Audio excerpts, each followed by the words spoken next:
Now that I have read your book, I feel like we know each other very well, and we had a wonderful interview the other night that everyone acclaimed. Stephen Colbert's The Late Show had an unexpected turn of events. Prince Harry departed from the studio silently, his tension palpable.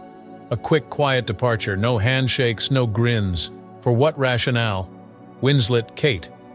A chilly rejection and an unexpected conversation began long before the cameras began rolling. A pivotal moment changed the course of events while I was on broadcast. There was a shift in vibe, the crowd went quiet, and Harry's face revealed it all. He departed a few minutes after that. Is this the evidence that Prince Harry is falling out of favor in Hollywood and beyond? Join us. The setup. What gave Harry the will to appear on Colbert's show? The American public now recognizes Prince Harry. Since leaving the royal family in 2000, he has had a tumultuous relationship with the media, which he has used both to vent about his personal troubles and to stir up controversy with his honest comments about the royal family. Notable among his appearances on late-night talk programs are the ones in which he has tried to rebrand himself, poke fun at life outside of the monarchy, and take subtle and not-so-subtle shots at the British press. On his most recent appearance, however, he pulled an unanticipated stunt that caught everyone off guard. For what reason did Harry abruptly exit the stage? What transpired between him and Kate Winslet to cause such an uncomfortable environment? Why did Winslet not call him His Highness? That is arguably the most pressing question. At first look, this was meant to be your run-of-the-mill TV appearance. For months in 2002, Harry's tell-all memoir Spare was the talk of the town, and he promoted it by appearing as a guest on Stephen Colbert's The Late Show. The interview was a volatile blend of honesty and controversy, as Harry discussed his mother's passing, his battles with mental illness, and the strains in his relationships with members of his family, especially Prince William and King Charles. Some lauded his candor for being so forthright about his drug usage and time in the British military, while others saw it as an effort to manipulate public opinion. In addition to his appearances on Colbert, Harry has become a mainstay in American media, making frequent appearances on prominent platforms such as Anderson Cooper, Oprah Winfrey's extremely intimate interviews, and several podcasts.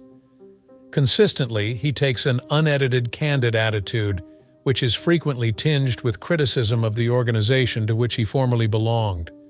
Every time, people have strong opinions. His followers see him as an individual seizing control of his story and bringing the truth about royal life to light. However, some who disagree with him say he is making money out of his complaints and is too open about his personal life. Regardless of the opinions, Harry certainly knows how to make headlines. After leaving the royal family, Harry and Meghan took significant steps in the media industry. There has been mounting conjecture that their brand is losing steam, despite the once game-changing nature of their high-profile collaborations with Spotify and Netflix. Their much-discussed collaboration with Spotify came to a sudden halt, according to sources, since their material was not up to grade. Despite early enthusiasm, their Netflix efforts have failed to keep up with the lightning-fast pace of the business. A broader discussion has been sparked by this. What is Hollywood's true opinion of Harry? When he and Meghan first arrived, they were seen as new, uninhibited voices that might shake things up. Still, some longtime insiders in the business have begun to put space between themselves from the constant turmoil that appears to surround them. Are they still being shaped by the royal institution they departed from, or are they being welcomed as autonomous public figures? All of these questions remained in Harry's mind when he sat down across from Colbert again. People were anticipating the typical dynamic, which includes biting satire, self-deprecating quips, and maybe some comments about the royal family that would make them raise an eyebrow. However, they received something quite different in its place. A late-night interview that was meant to be straightforward soon became something far more involved, and by night's end, nobody would be talking about Harry's new venture or his never-ending quest for innovation. Those would be about when things started to shift. A change had taken place. Prince Harry had already departed when the cameras ceased rolling. How did the on-air incident really occur? On set of Stephen Colbert's The Late Show, something strange and disturbing occurred, leaving even the most seasoned members of the media stunned.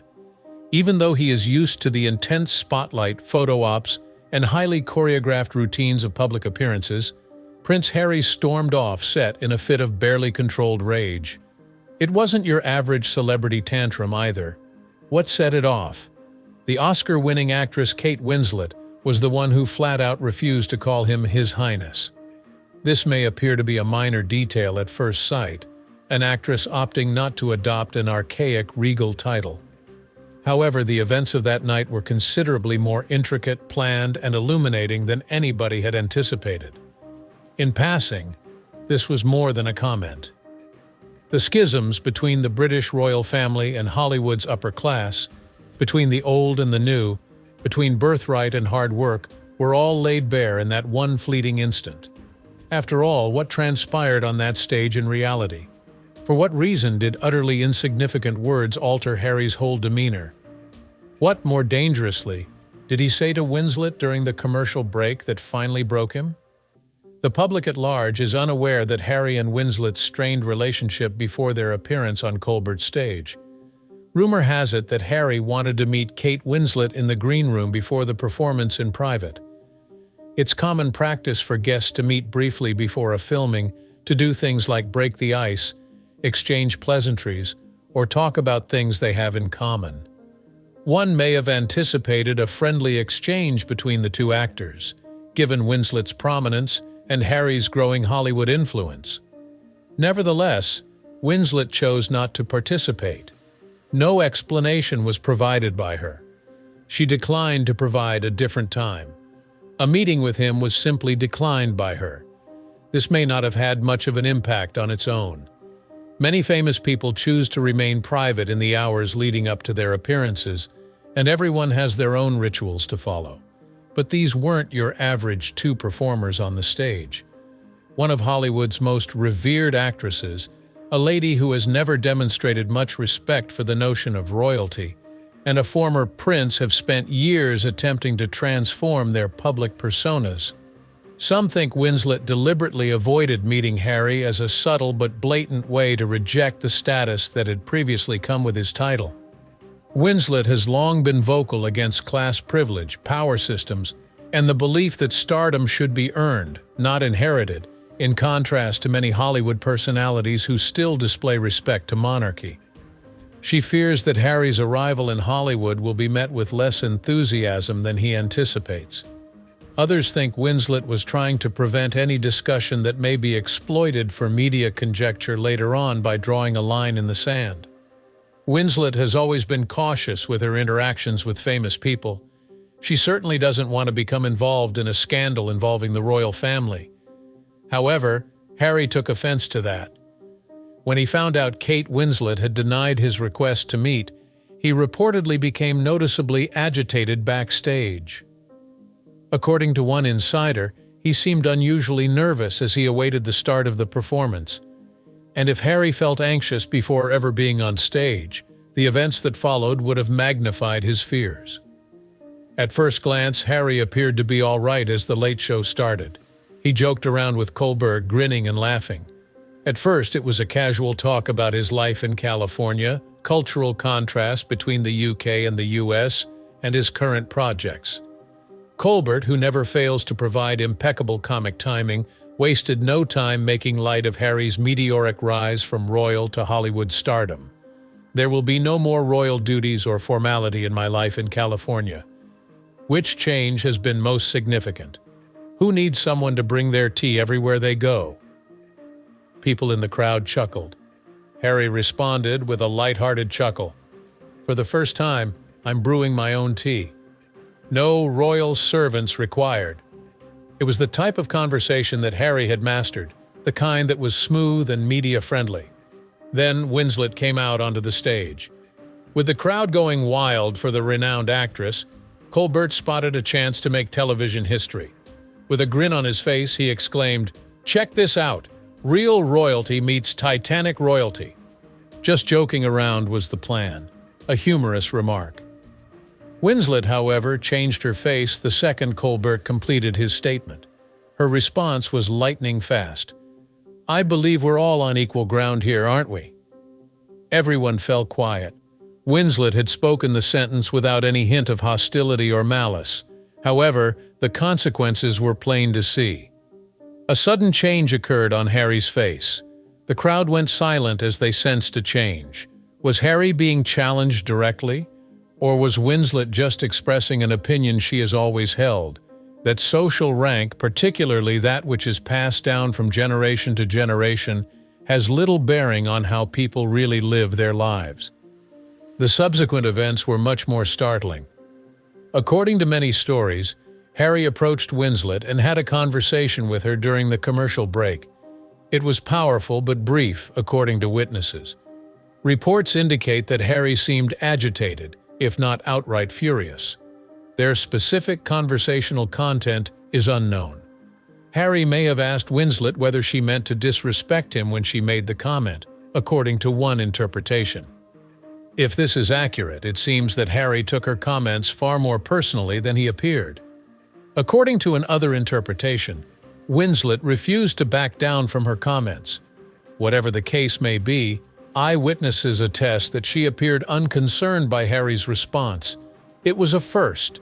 Instead of being treated like a prince, Harry was treated like any other visitor. He clearly wasn't prepared for it based on his reaction. A look back at Harry's controversial exit and what came next. Following this, Prince Harry acted in a very unexpected manner. Just moments after his conversation with Kate Winslet on Stephen Colbert's The Late Show, he did something nobody saw coming. He left the studio early. There were 0 backstage encounters with Colbert, 0 photographs with the staff, and 0 post-show cordials. None of it was suitable for the media. After becoming so used to the spotlight, Harry abruptly departed from the world of television appearances, leaving behind a charm that has weathered difficult inquiries and innumerable embarrassing situations in the public eye. This was a first for the production crew. No matter how awkward anything becomes on camera, guests nearly always remain behind. They meet the crew, have an off-camera conversation with Colbert, and occasionally pause to think before leaving. It's standard procedure on talk shows. Even though Harry was conspicuously absent, Winslet stayed in the studio. "Thank you, crew," she said. As admirers waited outside the studio, she paused to sign autographs, pose for photographs, and even strike up brief discussions with some of them. Winslet stands firm as Harry abruptly leaves, a royal versus a Hollywood icon, and Kate Winslet handles tense interview with grace as Prince Harry storms out, were among the first headlines to surface within hours, shaping the narrative even before Harry had an opportunity to comment. What few foresaw, though, was the subsequent social media explosion. "I think we're all equals here, aren't we?" Winslet said. Long before the program concluded, had become an internet sensation. Just like that, the web went into a schism. On one side were Harry's supporters, those who regarded Winslet's comments as a purposeful insult, a direct rejection of a title that is still legitimately his. Many thought it was needless and rude that Winslet refused to recognize his royal rank. Indeed, Prince Harry was destined to be a prince from birth, and his present connection to the monarchy is irrelevant. It was not his choice. He may no longer be actively involved in royal affairs, but his title as Duke of Sussex will always be with him. They took Winslet's remark as an attack on her person, rather than a statement about equality. However, Winslet's opponents resisted with equal ferocity. They were more concerned with what Harry stands for than with him personally at this moment. In this 24th century, why is it still required that people bow to royalty? Is it fair to say that one's position in life is defined by their title? Winslet included. If Harry desires to be taken seriously, why should anybody be bound to maintain the system he has rejected? Rather than being taken as an insult, Winslet's remarks were seen by her admirers as a much-needed change in viewpoint. This was unfamiliar ground for Harry. He has lived his whole life in the spotlight, so he is no stranger to media attention. On a global scale, he has been the subject of heated debate. The whole weight of the British media has been against him. This, though, was unique. His current public perception was the focus of this. It appeared as though the power dynamics had changed for the very first time. Harry may have felt in command of his story up until this point, but it is now very evident that no matter how deftly he has straddled the line between fame and monarchy, nobody can put him where he belongs. He also doesn't. The changing attitude of Hollywood in the royal title debate. Hollywood has always shown the utmost respect for monarchy.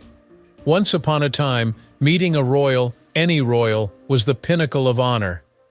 Just being a king was enough to earn respect, regardless of whether they were involved in actual governing or not. Yet circumstances have evolved. Diana, Princess of Wales, the most iconic royal figure to ever captivate Hollywood, is the key to understanding why. Royalty wasn't Diana's only title. Worldwide, people recognized her. She was unique among monarchs in that she went beyond her position. She was famous in her own right, not only as an emblem of tradition.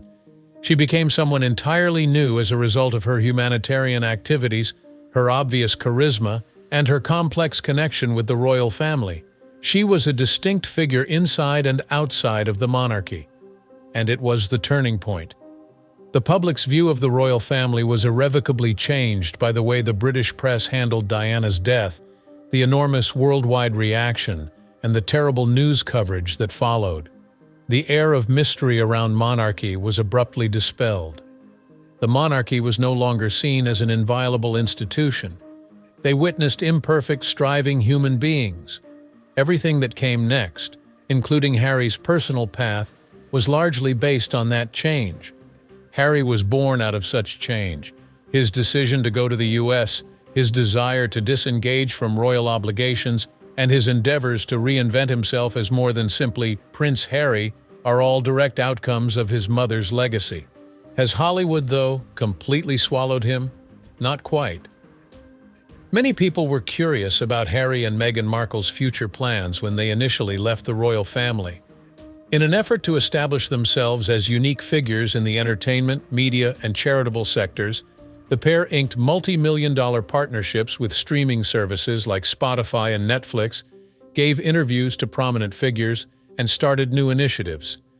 However, an unusual occurrence transpired. As time went on, people's interest in them began to change. They discreetly discontinued their deal with Spotify. Critical reception to their Netflix productions was uneven. It seemed like Hollywood was starting to lose interest even if their interviews were still making news. Why? Reason being, the rules of the monarchy do not apply in Hollywood. Heritage, lineage, and tradition are the essence of royalty. Conversely, in Hollywood it's all about being relevant, coming up with new ideas, and contributing what you have. And Harry is caught in the between of these two realities. He has left his role as a working royal and is no longer only a celebrity. Neither he nor his brother, Prince William, are bound by the same responsibilities, and he is not employed by the state. All technical standards classify him as an individual citizen. Things that most people would consider mundane are really quite meaningful to Prince Harry because they remind him of a life he was denied growing up in the United Kingdom.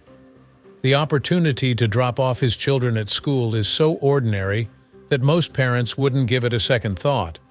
But he recently spoke about how much he likes it in an interview. Still, it has profound significance for Harry.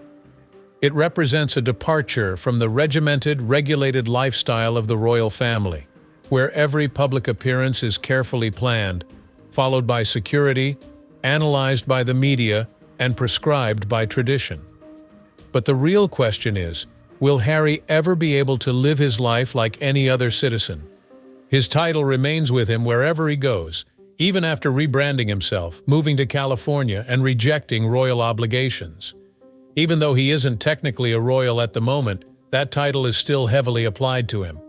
Prince Harry commands attention wherever he goes, be it the Hollywood Hills, the press, or even in a random public meeting. Not just Harry, but Prince Harry, and that title will remain with him forever. Would Netflix have agreed to work with him and Meghan if he had been any ordinary philanthropist who had previously served in the military? Would Oprah have interviewed them during prime time if they weren't the most divisive royal couple ever? Would anybody pay attention to their problems if they weren't associated with a globally recognized family?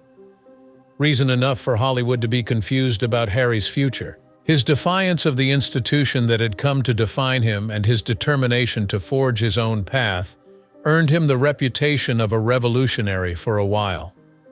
However, that storyline has grown murkier over time. Novelty is the lifeblood of the film industry. The most successful filmmakers, performers, and musicians are those who can change with the times and demonstrate their worth in different ways. But something that Harry is desperately attempting to separate himself from complicates his progress. His entire identity is bound up with it. Is he sincere in his desire to be treated fairly? On the other hand, is he trying to shed his royal position, but a part of him still wants others to acknowledge it? This is Prince Harry's paradox. He left the royal family, yet he is forever associated with it. Hollywood, which places a premium on originality, honesty, and hard work, has not yet decided whether to keep embracing him or let him go. I appreciate you tuning in. Embrace the power of likes, comments, and subscriptions to show your enjoyment. To see more riveting videos, click on the next one.